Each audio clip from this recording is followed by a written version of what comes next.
Welcome back to the Nacho Kids Podcast. Today we have Donna Kendrick. Hey, Donna, thank you for being a guest.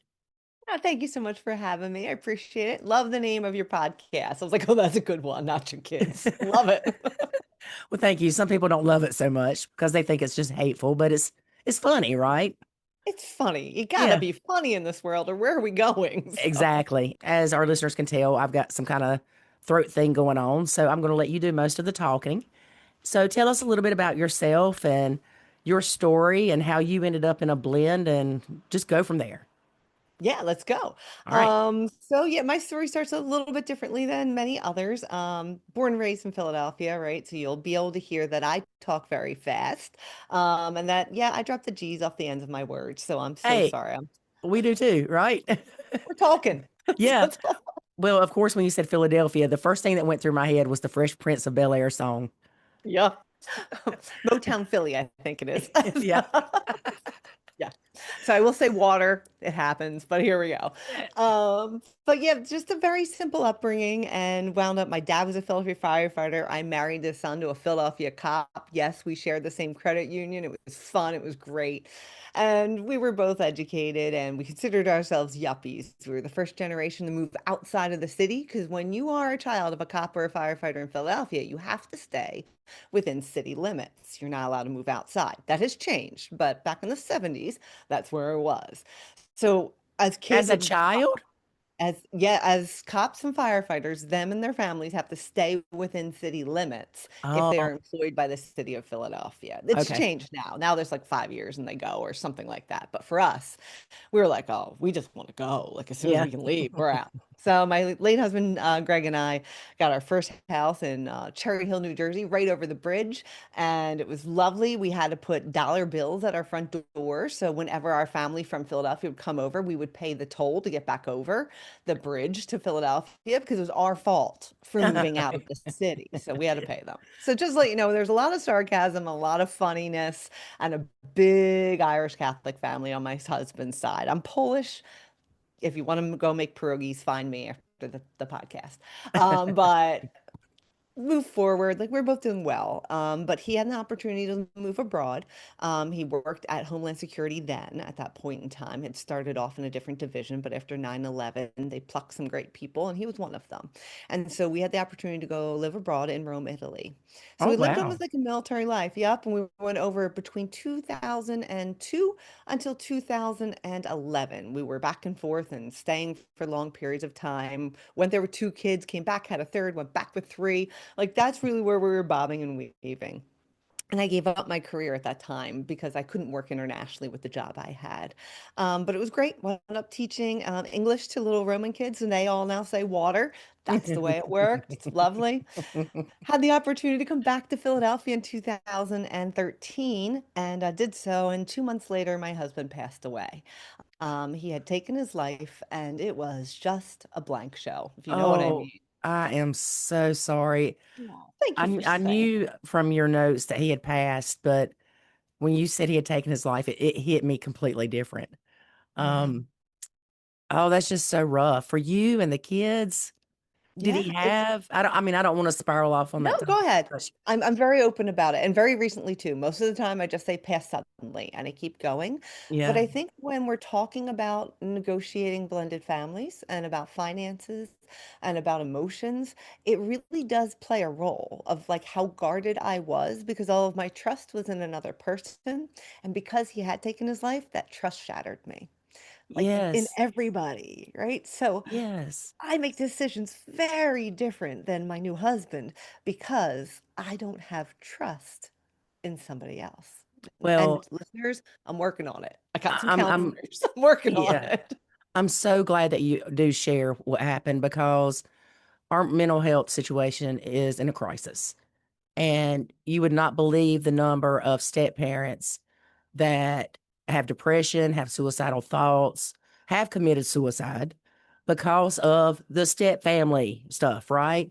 Or the bio parent because of step parent or because of alienation, parental alienation. So, I mean, there's a lot behind that. But did you, I mean, of course you were shocked, but did you ever think he would do that? Were there signs? Yeah. So how do I say it kindly? He struggled with a little lack of confidence and some depression issues back even before we were married. Hmm. And he went into counseling with it, and I was part of that. And I say that's where he built his toolkits, right? And he never had Yeah. to go on medicine, and he built his toolkit, and we were young, and these were brand new life experiences for us. And we were just like, well, our parents never did X, Y, and Z in life. We don't know how this works. We felt like we were Right. jumping off a cliff into a big pool of unknown. And he really did find his toolkit and he did better. And as we moved, especially when we were in Italy, he was just brilliant. Like it was the happiest I'd ever seen him. A lot of it was because with his work, he traveled a lot. So often I would feel like I was a single parent just raising three kids on my own because Hmm. he'd be on a detail in DC or, a tornado happened and then he's gone taking care of prisons and things like that. Like, and you Right. wouldn't see him for weeks. So I think when we all lived in Italy together, for most of the time, he was there. So he got to live present as a family, which is what he always wanted to do. No more Yeah. traveling. We were all there. And he loved the lifestyle. It's different. You live to work versus work to live. Ever hear Yep. that one? Yep. Between Europe and here in the States? And it's really when we came back stateside. And he had a very high pressure position in the New York and Newark area. And he commuted over an hour and a half. And so he wasn't seeing his family. He was Oh, leaving at 4 a.m. and he was coming home at 9 at night. He literally saw his kids by giving them a kiss on the head and maybe on Sundays, right? Because we were still a busy young family. We're going to football, right. going to swim, everywhere else. And that's where I saw it creeping back in, right? And that's where a lot of his struggles happened. Um, I will say now, God, I don't think I've said this, but I think a lot of it was him protecting his ability to be employed. He didn't want to be diagnosed with anything. It was Right. law enforcement, and they probably would have taken his gun. Now Right. let's move forward. He shot himself. They Right. probably should have taken his gun, right? Yeah. Like, and it wasn't Yeah. their fault, but that's why he didn't want to formally get diagnosed because as a sole provider, right? Because at that point in time, I'd given up my career to follow him abroad. I was just working part-time here and there because I had to be flexible to raise the kids. He went back to traveling all the time when we came back Right. stateside. So I'm sure he felt like if I get a demotion and I lose my gun and my law enforcement pay, like how is this family going to survive? I think it was his love for us that really Right. put that barrier in there. But let's move forward. We got him enough help. We got him help through counseling and some medication for stress, for anxiety, for sleep. And he was doing much better. That toolkit came back into play. And so my late husband and I made the decision. We were already stateside when he was working there up in the Lehigh Valley of Pennsylvania. We made the decision to move back to Philadelphia area to take a different role at work that had less stress, get a smaller house, less financial strain, and we were back with our family. That Hmm. big Irish Catholic family that he adored. He was the baby of them all. He hadn't had their support for 7 years. So now you have someone that's struggling with undiagnosed depression, I will call it, right? Right. Trying all different medicines on and off, 3 months here, 3 months there, right? That hits you physically, right? Like he all of a Yeah. sudden became very bloated and different changes that he wasn't ready for. But we finally found what worked that made him feel human and made Right. him feel happy about something in life. So then we came back home. We're closer to home. Financial stress isn't there. His job is different. No more traveling. He's home for dinner at 5 o'clock every night. And I was like, nailed it after a 2 year struggle. We got this. This is fine. And then he takes his life. And I was like, wow, even though I could see he did it, we might have thought about doing it 2 years before when the struggle was real, he took his life when we were on an upswing. Right. Right? And that was the shocking part. I look back on it now with hindsight. I'm like, he probably felt that big old dark cloud coming back in again, and he wasn't ready for it. He didn't want to do it. Right? Right. And I don't know. All right. No magic eight ball Yeah. here. Like no No. magic eight ball. But I can see it. I'm Yeah. in menopause now, and there's some days that I'm Honey. like, Okay, we're gonna have you whoa. back because we are going to talk about menopause. I'm probably going to start a menopause podcast. I have Oh, found I'm out on it. I have another ear infection. You know why? Menopause. It's Yeah, crazy. I know. David, I texted him today after I went to the doctor and he said, menopause is going to kill you. I said, you are not kidding. Like, really. So we're not going to get on that topic right now, but I do want to have you back. And we're going to have We'll a talk. menopause episode. Please do it. I'm going to say one more thing about it. So 3 days before my cycle starts in this menopause, part of perimenopause or premenopause, whatever it is, I get so down in the dumps as if Mhm. anything I did in life was worthless. I'm worthless as a Yeah. mom, worthless as a stepmom, worthless as a business owner. And I know. Oh, so like if that depression part hits, that darkness that like I'm a failure in the world, I Hmm. will just go ahead and I'll just start looking for like the ultimate tampons. Like I just put it in my little to-go bag because I know my period's coming. But that's actually a gift to me because I don't feel like that. I'm always waking up happy. I always have too much energy that has to come out of my system. So for me to hit that wall, I know it's coming. But I Hmm. remember talking to my second husband being like, this is how Greg felt. I Yeah. get it. Like I get it. Like, Yeah. wow, it took menopause for me to be like, this is how it felt. Because I could never identify. I could just guess or observe, right? But I could never identify with it. Well, thank you, Yeah. menopause. Now I do. Yeah. Clarity. Yeah. And that's just, it's so hard. And it's so sad because to me, the people that commit suicide, or I'm going to rephrase that, the people that take their own lives, It's true. Thank you for saying that. they they're not themselves. They didn't do this to hurt you. They didn't do this to hurt their kids. They did it because that was the only way out that they saw. Yeah. And Greg's he was such a moral man. He really was. That I believe he actually thought our in his mind probably thought that we'd be better without him. Yeah, of course, or he wouldn't have done it, right? 100%. He didn't think you'd be worse off. Nope. Nope. Yeah. At least financially, right? At least financially. Yep. Months after he passed, I was pretty good at actioning things and like cleaning things out and organizing it. It's everyone handles it differently. There's zero judgment to any listener out here. I'm just a woman of like, I gotta sleep in this bedroom. I need his clothes out of the closet. Like, here we Right. go. But I remember bumping into a printout that showed what his pension would look like as a benefit to me, if they call it like high threes or something in the last 3 years. And it was dated probably 5 days before he took his life. And I was like, wow. Like I always just thought it was an impromptu thing, right? There was no reason for him to have pulled that, right? And so here he was saying, are they going to be okay if I die financially? Right. Yeah. Yeah. That's when you call your bestie and you get a box of wine and you're Yeah. like, I just bumped into this. What do you think it is? She's like, exactly what you think it is. Yeah.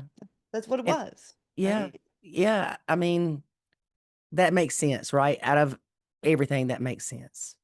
Yeah. And I Yeah. know when we were going through our worst time, it's not easy to talk about, but there was a time that I thought everybody would be better off without me. And it didn't help that my son's father was pushing that down my throat too, Sure. because there was that battle. And then, I've got the battle at home with David's kids and the in laws. And it was a mess. And I remember looking at David one day and I was sick. They didn't know what was wrong with me. It was stress. It Um, sure was. Yeah. yeah, they thought I had pancreatic cancer. I was so sick. I weighed like 107 pounds, and girl, I'm pretty chunky now. And so, but I looked like a drug addict. My face was sunk in, and I was wearing size 12 in kids' clothes. It was Yeah. horrible. And it was the stress of feeling like I didn't matter Sure. or that I was a problem. Right.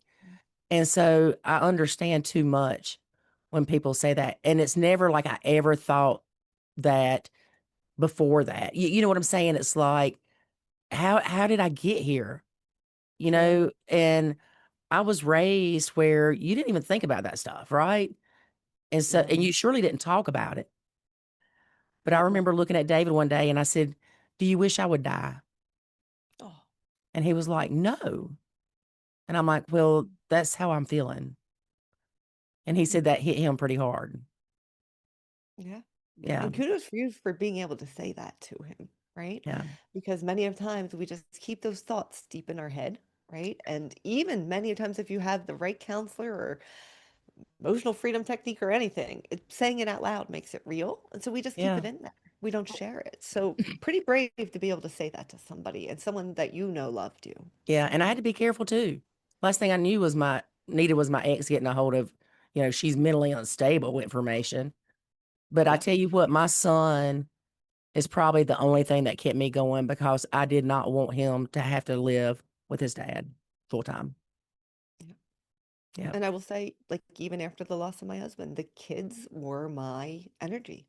Like, Yeah. it's so much easier to throw yourself into the kids and love them and say, okay, I want something better for you, that we will push back all the noise in the back of our heads to keep on carrying forward. And that's a mom's love, really Yes. is.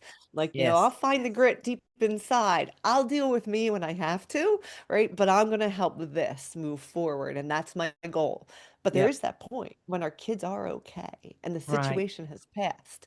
And now what are we going to do to take care of us inside? And Right. that's a big part of moving into the blended families and being able to offer your best self. Yeah.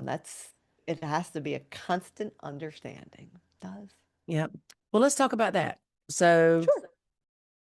I don't want to say you make it through it because you will never quit grieving your first husband. Sure. We know Yeah, that. But life goes on, we'll say. it does. You start dating again. Mhm, You meet this man. mhm. He has kids. Yep. How old are your kids and how old are his kids at the time? Oh, goodness. Okay, so we're going to have to back up. Here's the rest of the story, listeners. Dig Okay. in. So yeah, so my first husband passes away. We've only been in this new house for about 2 years. Um, oh, before I moved again. So let me back up. We'd only been in the house for about 2 to 3 months when my first husband passed. So this is a brand new house to me. Yeah. And so all I wanted to do was be able to see my kids while I cooked dinner.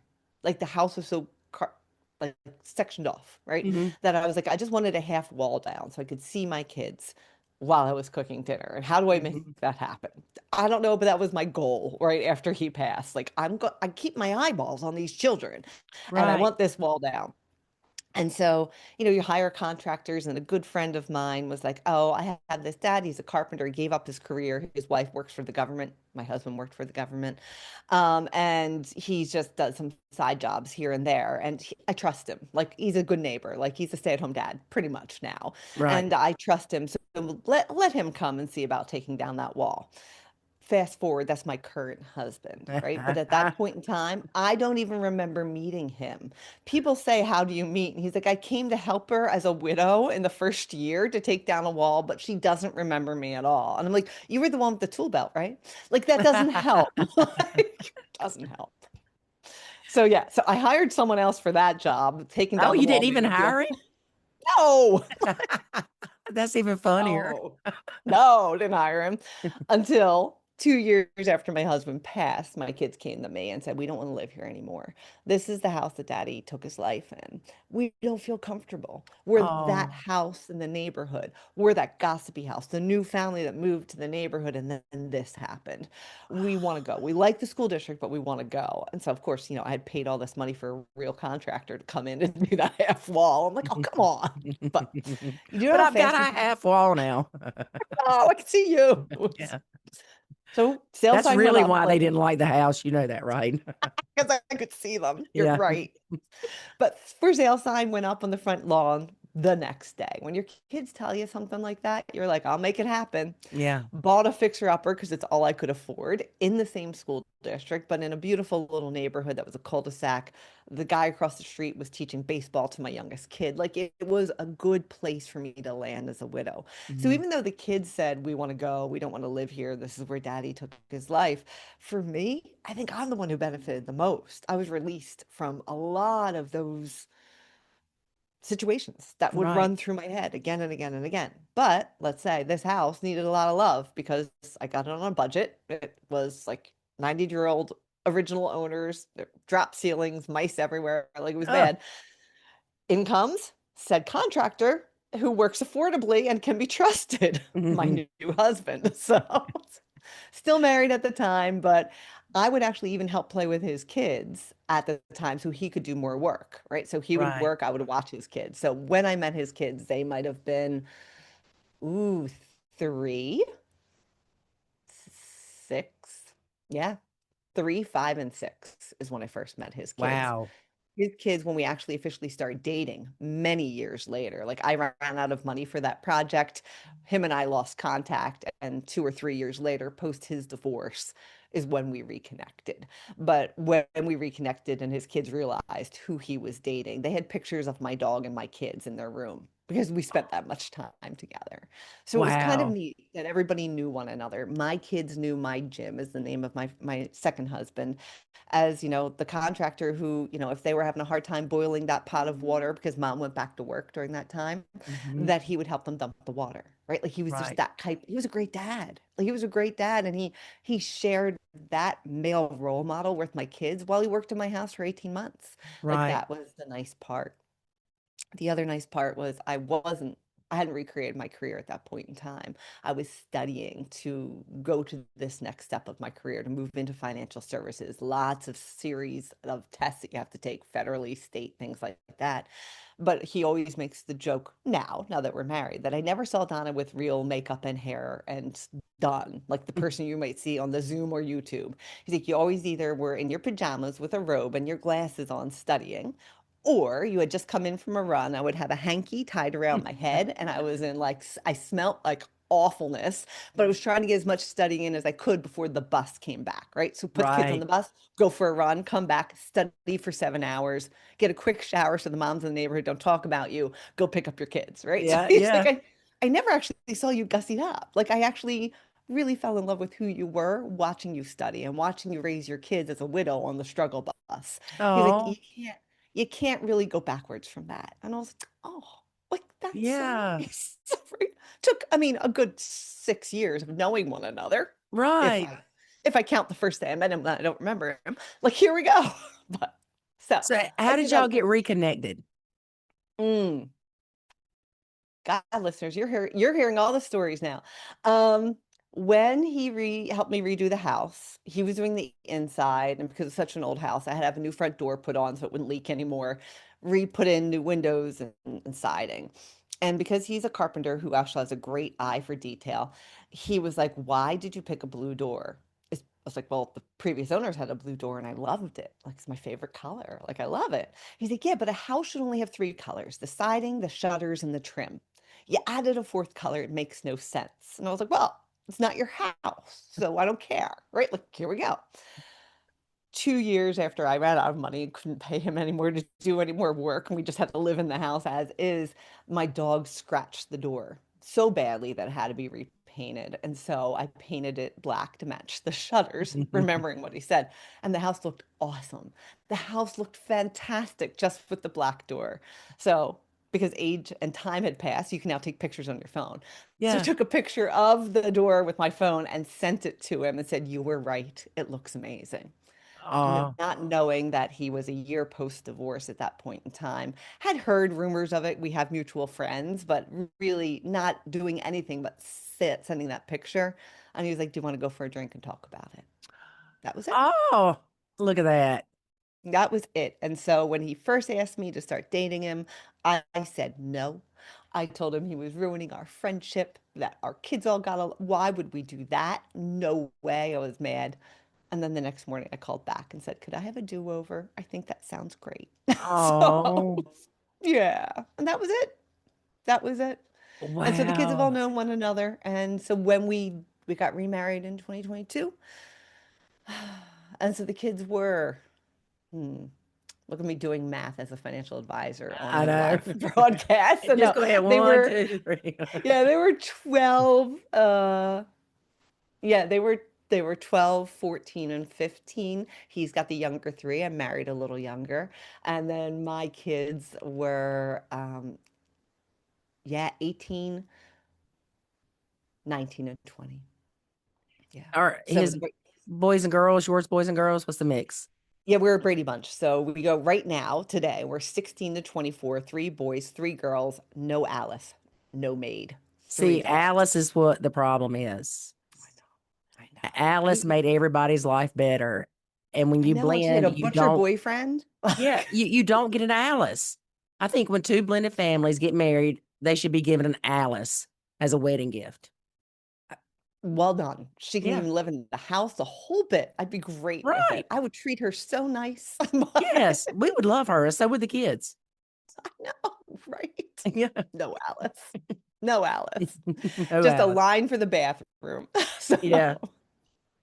So how did everybody handle blending?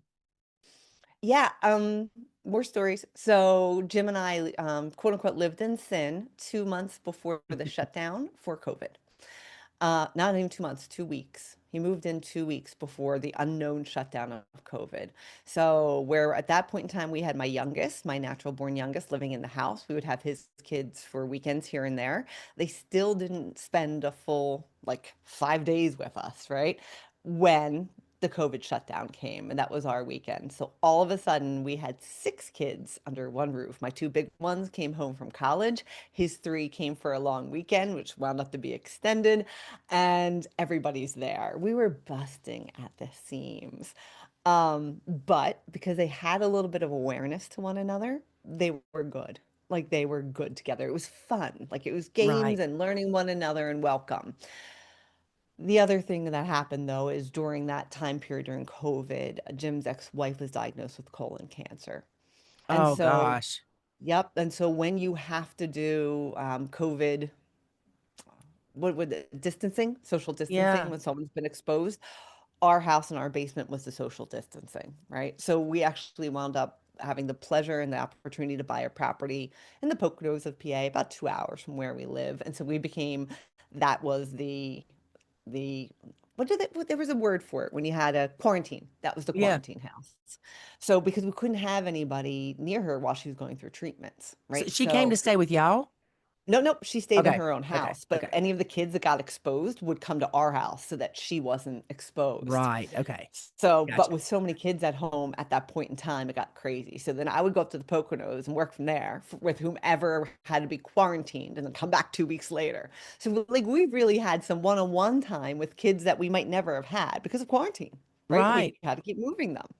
But with that came a whole bunch of changes too, because with his ex-wife being sick with colon cancer, we knew that she was young, right? And she was strong and she was a fighter. And she thought she'd have about 5 years, right, to fight this and see her kids graduate from high school, right? And to be a mom to them a little bit longer. It wound up to be about 2. And so we really had to shimmy and pivot because at that point in time, my youngest was about to graduate high school from our local public school. But he has 3 younger ones that have never left this public school district. And it's a sweet little district with like 40 kids in a graduating class. Oh, And their moms have been sick and the community has rallied around them. So how can we expect them to move to a whole new house in a whole new district that they're familiar with, but they've never been in school there? With right. the loss of their mom. So we had enough heads up. She was very open about her treatment and where she was and about wanting the best things for the kids. So when we knew that it was going to be a shorter timetable, Jim and I decided to just pivot and find a house in the kids' school district, sell my property, the one with the blue door turned black, right? Hmm. Sell that Hmm. house. And that was going to be my forever home, right? Let's Yeah. talk about me not cooperating with money. Like that was my security. That was the house I built and flipped. That was the house I afforded. That's the house I studied for my new career and am It now was paying the mortgage yours. through. Right. Mine. You hear me keep saying it was mine, mine, Yep. mine, right? And so now this was going to be ours, right? And it was his old school district. This is his old neighborhood. This is Right. where he raised his family. So for him, it was like the mayor coming back. He was so excited. And here I am walking into the old district, the Yeah. ex-wife's district. Here we go. Doing it for a great reason, right? Because the kid's mom's passing. And we want to make sure that Right. we're in district when she does. And that's exactly what we did. We Right. moved here probably about 3 months before she passed. So the evening she passed, within a half hour, the kids were under our roof. They were already committed. She had helped them move their winter clothing in, knowing she probably wouldn't be here by the next season. And she was so good and open about it. Like, show me where your room is. Show me where you're putting your stuff. Get this out. I won't be here. Like, she did a great job of being so open and prepping her own kids and knowing I actually had gone to high school with her. So we all knew one another well, Oh wow. right? So she knew the environment they were coming into. Let's look back on that. My three kids had lost their dad. So, what a better place for these three kids during COVID to have empathy for the generation above, right? So, it's Right. almost as if my three kids partnered up with his three one on one to be that person's advocate, right? To be that Right. person to lean in, that be that person to say, "How you doing?" Like, that's a hard one. And to this day, I think they still have their favorites that they lean into through the group. But I don't know, in some divine plan, right? Like these kids landed in a family that had the toolkit, right? And to Right. help them. Right. Yeah, it was great. It was great. And so now Wow. we're here 4 years later, 3 years later in this house, love the community. I I think they've accepted me. So here we go. But it's been fun. And even my kids feel like this is home. And it's not theirs, it's not mine, it's not his. This is our home. This is a home that their dad put a lot of time into to make a home. Um, and I'm really happy. I'm really happy that it worked out this way. Yeah. You know, well, first of all, I had a cousin that was really young and had colon cancer, but thankfully he is cancer free now. Did they not give her any chance? Um, yeah, I mean, it was already stage 4 when they found it. She had Oh, gone jaundice one day. There was no other real symptoms. They actually said she probably had this back when she was even pregnant with her kids. But because she was so young, she didn't even qualify with a regular practitioner to even give her one of those like take home colon tests. So you have no indication, you have no problems, right? Like right, when you talk about pancreatic cancer and like digestion and getting skinny and having upset stomachs, she had none of that, really. Just one day right. she woke up and she was jaundice. That was it. Wow. So if you have no indication and you're not of age to get one of those take-home colon cancer kits, how do you know? How do you know? Yeah. Yeah. Well, I definitely think they need to start screening earlier for that because my cousin was in his 30s, I Yeah. think. And I mean, I don't think they tell you to start screening until you're what, 50? I think it's 45 now. Yeah, I Okay. think it's 45. Yeah, I don't know. I had to do it with my whole pancreatic thing, so that was just a joy. Yeah. Oh, and that's it. We have like so even my late husband, his mom died at 60 from colon cancer. So all of our kids, all 6 kids are high risk for it. So I'm like, guys, 25, my friends, you're all going in, right? Like I'll pay out of pocket. I don't care. Yeah, We can get a grasp on this, a grasp on it. Like let's go. Like all of them. right. If that's the one thing we can do. Yeah, yeah. And I tell you something else I've learned over the years. And recently, there was a friend of mine that I knew, like my first real job, and he had worked for this company for 35 years. He didn't want to miss work. He was sick. He went to work and um, he left work to go to the doctor's appointment, when he got off work because he worked second shift or first shift, whatever. I don't know. Anyway, he went to the doctor. They rushed him to the emergency room and he didn't make it. Mm, He did not want to miss work and he ended mm, up dying because he put off going to the doctor. yeah, There's no job that's worth you dying. yeah. So, anybody, if since we're talking about the colon cancer thing, if you notice something weird with your poop or anything, go to the doctor. If you don't feel right and your doctor is kind of pushing you off, go to a different doctor. Yeah. Find And somebody that's sometimes you going to have to listen be to you. your best advocate.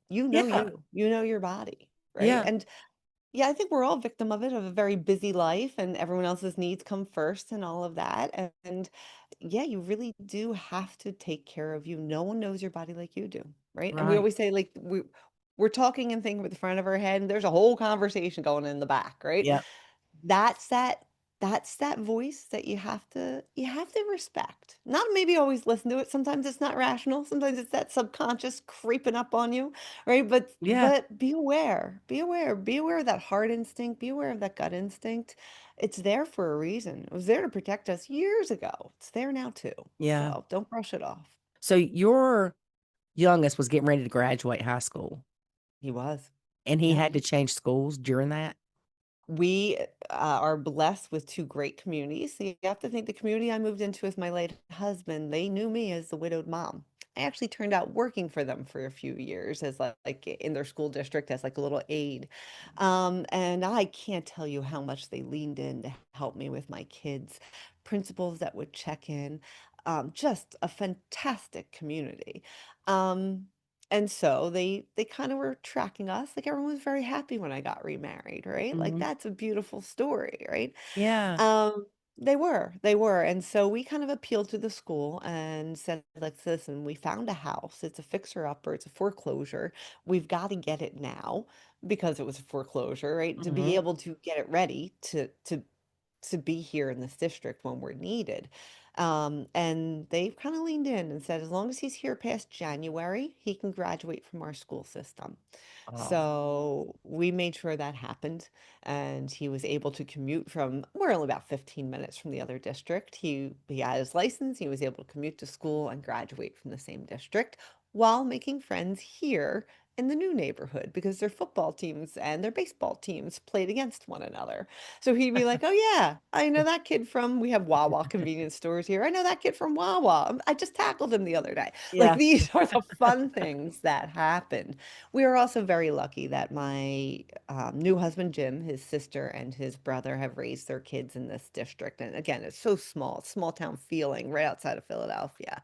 And our kids actually are very much in the same age bracket, my older ones and them. So they kind of wrapped themselves around and introduced them to people and took them places to the point that my new nephew, through my new husband, is my son Squish, my youngest, is his college roommate. And they've been roommates for 3 years. Right. So, Wow. yeah. And so, like, we'll go to Parents Weekend for their fraternity, and people are like, oh, like, Mrs. Guillen, like, that's my married name with my new husband. And she's like, Mrs. Guillen, this is Mr. McMahon. I'm like, Little Bill, like my cousin? Like who's that? And they're like, wait, you two are related? Wait, like they don't even present themselves that way. They present themselves as roommates. Right. But it's so cute that this is how intertwined this big blended family has gotten. And I'm going to give credit to my late husband's family. I can't say it was a smooth road with the in-laws right after he passed. I had a lot going on. They had a lot going on. I had the insider track on Greg and his undiagnosed depression. We were smoke and mirrors, Greg and I. They really didn't have a clue of what was going on. Right. So they were shocked when this happened. And you have to think how hard that hit a big Catholic family, Yeah. right? Like it's hard. So it wasn't always smooth, but today it's wonderful. They are my friends. They are my friends by choice and they are my family. And they also came in and rallied around these younger kids. They are their nieces and nephews, Jim's kids, as much as the Kendricks, right? Like just because they have a different name doesn't mean that. They're invited to every baby shower. They're Oh, invited to every shower. We have what we call Monday night dinners here is when we just open the doors on Monday. No one has to RSVP. Nobody wants to cook on a Monday and just come over. And we'll do like an Italian night or whatever. Some days it's 15 people, some days it's 45. So all the families, his ex-wife's extended family are invited. My Kendricks on my in-laws are invited. The new community in Jenkintown is invited. And that's how we really helped with the blend and the move in. So that everyone knew like, oh, like those in-laws are in-laws too, and they're a lot of fun. Like we like hanging with them. We should all golf together. So we're now building the friendship between many layers of this family. So when you're at a barbecue or you're coming to a graduation, everyone's familiar. And everyone right. knows that they're part of this team to help us raise these 6 kids. Jim and I have limited time. We're both busy with careers. We're both busy with dogs and kids, and some kids get leaned into more than others, right? Well, it's that extended family that's now helping with the ones that might not be in the top of the priority list. It's true. It's what happens, Right. right? But it's that extended family, right? And the layers and layers. So it's very hard to say like, oh, who's that, right? And my late husband's family, like when they're talking about my Jim, my current husband, will say, oh, that's my brother-in-law. But if we're actually sitting there, neither Jim nor I are blood related to any of them. Right. We're not, right? But to the new nieces and nephews and their new family members and husbands and wives, we're just part of the family. They don't even know Right. where the blood goes. We're just Kendricks and we're part of the family. Yeah, it's Wow. beautiful. It's This is really a nice. Hallmark movie. Yeah. I mean, I said we're sarcastic and it's not always speeches and Oh, cream, yeah, but but it's at least funny. So, oh my gosh, like I deal with people that struggle every day in the step families. And not that yours mhm. has been rainbows and unicorns the whole time, but you've been blessed. We are. Y'all, We are. everybody in that family has went through a tragedy and turned it into love. Yeah. Yep. And again, I appreciate you saying that. And I don't take it lightly. Like to wake up every day and be like, wow, this is my life. And these are the people I get to touch. And even before we jumped on this podcast, I was like, this blended family of mine just driving me nuts. I just want to get to my computer, turn on my screen and fix my earrings. I was doing it while our Zoom screen was already on, right? Yeah. That's part of life, right? Like, and isn't that Yeah. great to be able to have that? I'm not walking on eggshells being like, oh, the stepkids are around. Like, no, right? And when we say, like, our kids become, instead of sensitive to one another, more sarcastic. Like, oh, I lost my mom. Oh, treat me nice, right? Like, but they go Uh-huh. back and forth to one another because it's an even playing field, right? Right. So, again, some dark humor, but it does I work. was gonna say, I can only Does work. imagine. Kind of one up each other with the trauma, right? Or something Uh-huh. like that. And it's funny you're talking about kids and like interrupting. You're trying to get on the podcast. My son calls me and I'm like, okay, I hope everything's okay. He texts me and goes, "Where's the screw to the rice cooker lid?" Like, that can't wait. It's got Yes. right now. Right Yeah. now. I Yeah. think my sister-in-law said it was the best. She was at work and the phone was going. She's like, I'm so sorry. I have to step away. I have to answer that. It doesn't ring that It's often. obviously emergency, right? Yeah. And it was what goes on first, the peanut butter or the jelly. And she was like, oh my God. Are Like, you serious? yeah. What goes on first, Mom? The peanut butter or the jelly? Oh, I love it. I love it. And this is one of our smartest kids out of all of like the extended family. And we're like, oh, he asked that? He asked that. Like, we have all our eggs in his basket. Wow. You might want to start getting those eggs back. No, right? It's fun. Be like, you put the jelly on one side and the peanut butter on the other. They're Can't both even go first, there. right? Yeah. And sometimes, some of those makers put it all in one jar. You can just swirl it around. That's what y'all need to get him. How old is he?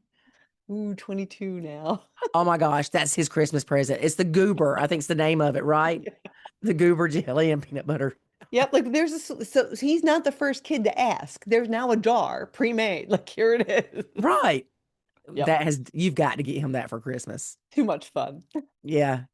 You know, um, I hate David's not here because he loves to cut up and he would definitely enjoy bantering with you. No, we'll I'm do sure another it, one. He can be yeah, on our menopause podcast. yeah, He'll be fine. he would love that. Yeah, we're gonna put David on the menopause podcast. That would be funny. That'll be a good one. But but think about it. I was in my right mind, quote, quote, when I was going through these struggles in the blend and things got so bad. I can't imagine if I'd have been going through menopause or postmenopausal. I just, yeah, it's like the exorcist would have happened or something. I know, and what we've realized now too is so like our bigger kids are back from school. So my youngest Squish and Jim's oldest both go to Penn State together, and they're the cutest thing. I call them my long-term care planning because they're the ones I think will actually care, right? Like Hmm. they're out of all six, like these two are great, and they're so cute together. Well, of course, our daughters come back. And now we realize that me and both of my stepdaughters and their college roommates are all on the same cycle. And I was like, oh my God. Like, who wants to be around any of us? Yes, Not good. And I know I'm pigeonholing and categorizing, but it's a true fact. it is Like true. it's dangerous for the boys in our house at least 2 days a month. Yeah, So, my dad, I've got two sisters. So it was him and four women, right? yeah, And honestly, I think he would just disappear for a couple days at a time. smart man. Smart Yeah. man. Yep. Yeah. With you. With Yeah. you. That's so funny that the kids are going to school, the same school, and that's just awesome.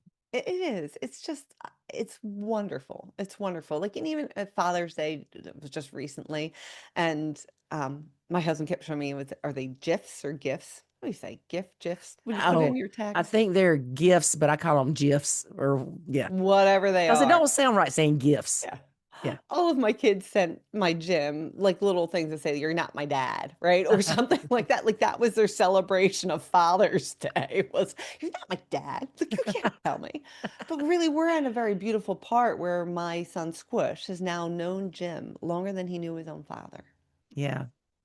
And like even my son will say, I was so young, he was 8 when his dad passed. And because his dad traveled so much with work, Yeah. he was like, I only remember his voice from the videos that we have and from the stories people tell. I Yeah. don't mean to be disrespectful. I don't really know who he was. Right. But here's Jim has been in his life in all different ways as the contractor, as mom's boyfriend, as the stepdad, now as the person that teaches him carpentry, right? Like very different roles. And James got to experience that. And I hope that Jim's kids feel the same way about me of seeing someone who started their own business, right? And yes, I put in a lot of hours, but I can still laugh. And cooking for them is very important to me. Like these kids, because while their mom was sick, they were living from like meal trains from the community. They were reheating things because her energy level was just zapped, right? Yeah. So whenever they're home, I always would try to like cook big for them, right? Like their mom used to make the joke, like, I don't have to food shop because when you come down from Donna's, you're in a food coma for a few days. Hmm. I am a food pusher. I am. But that makes me happy, right? And Yeah. I hope that his kids are just like, oh yeah, when you come over, Donna Jean is cooking, right? Even if you come in a little hungover, she will make eggy sandwiches for your friends. Like Yeah. set them home with a little hydration, a little Gatorade and eggy sandwich, the salt and the the, hydration the all works. hangover kit. Right, right. And I hope that's how they feel about me. And they don't ever have to tell me. They don't. Yeah. Yeah. I love that. And um the fact that you like to cook, that's a blessing in itself because I hate cooking. We all have strengths and weaknesses, but David just walked in and he said, Amen. love it. So my son, my sweet baby boy, he graduated summa cum laude. Oh, Um, congrats. thank you. In May. And he is moving out Saturday. Oh, And he's moving. Hush, David. David said, woo. He's there's the moving. blended family right Yeah, there. that's it. He's moving 2 hours away. Okay. I'm proud, but my mama heart's kind of sad. Yeah, Yeah. I agree. I Yeah. agree. Yeah, and So from one mom to another, my baby girl is in Brooklyn, about 2 hours from here, and I worry about her constantly and I stalk her life 360, but I know it's where she wants to be and I wake up happy. But when I tell you when there's a conference in Brooklyn, whether I'm interested in it or not, I am going because I just want to be close to her, right? And yep. I'm like, clear your schedule. We're going out to eat. Here we go, right? Like, Yep. yeah, like you're proud of them, but God, I don't Well, know. you spend your whole life raising them, Right. and taking care of them, and you want them to launch well, but you don't want them to leave you, right? I I told him, get it. I said, I'm going to be in your bed and I'm going to be FaceTiming you so we can talk and have the chats we usually have. Yeah. And so we have a little rule here, and it's not that it's unspoken, the kids know it. So when they graduate college, and this was one of the rules my late husband, well, not my late, my new husband and I put together before we got married, because there are 6 kids, right? And because Hmm. we knew that we were going to be both parents under one roof with all 6 kids constantly, right? We knew this, that we love them. But financially, we pretty much make sure that these kids aren't going to have student loans unless, like my sweet daughter in Brooklyn, you pick an elite college. Well, that's on you, kid, right? Like, sorry, like you Yeah. could have had it paid off. But they all can use a 6-month coupon to live here at home. No questions asked. You can stay, get back on your feet, figure it out, get your first job. You have 6 months, no questions asked. We'll pay for life, food, cooking, all of it. Mhm. But then after that, you're on your own. So you can move out right away. And maybe if the first marriage doesn't work out, 6 months back home, right? But that's what you all get as a coupon. And I will tell you, those first two were like humdinger, we're out the door. One, because now it's a very busy house. I had a lot of dogs and a career and everything else.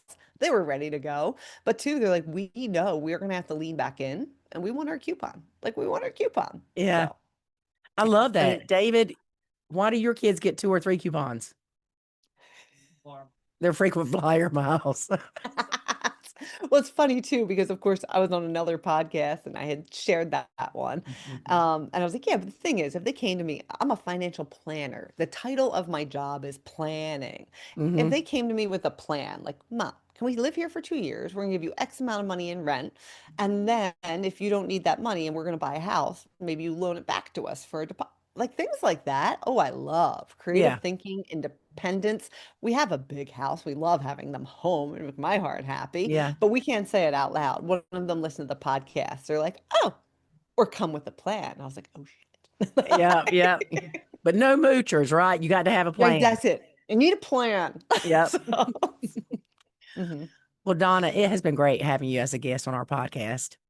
Same here. Ton of fun. And we've covered so many bases, so many different ways. We have, and I definitely want to have you back because we didn't talk about financial planning at all.